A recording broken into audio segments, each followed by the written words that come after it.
Va ora in onda La chiusura delle borse, realizzato in collaborazione con Il Sussidiario. Radio Libertà, in collaborazione con Il Sussidiario TV, presenta La chiusura delle borse di oggi.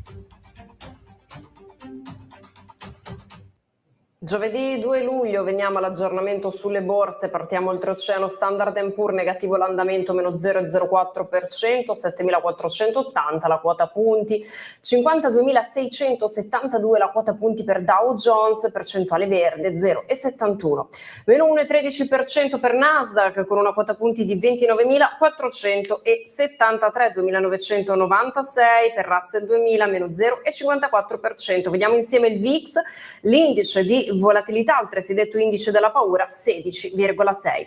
Spostiamoci a vedere il valutario dollaro, 100,7, 1,14 euro dollaro, sterlina dollaro invece 1,33.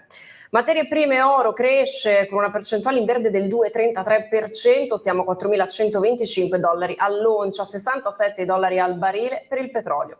Titoli di Stato, BTP Bund 74,940, come di consueto una parentesi sulle cripto, Bitcoin 61.637 dollari, 1.697 sono i dollari per Ethereum.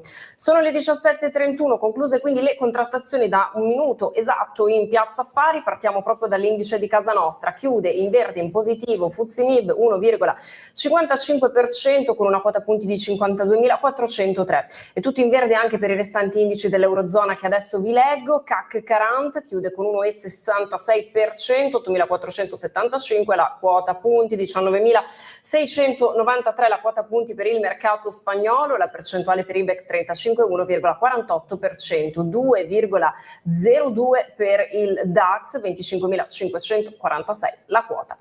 10.664 per il mercato inglese, percentuale di UK 100 1,77%. E infine vediamo lo Stoxx 50 che ci racconta i 50 principali titoli europei, ci dà quindi una giusta percezione rispetto alla giornata, ci dice questo 1,16%, 6.355 la quota punti. E questi gli aggiornamenti, vi ringrazio per averci seguito, una buona serata. Avete ascoltato La chiusura delle borse, realizzato in collaborazione con Il Sussidiario.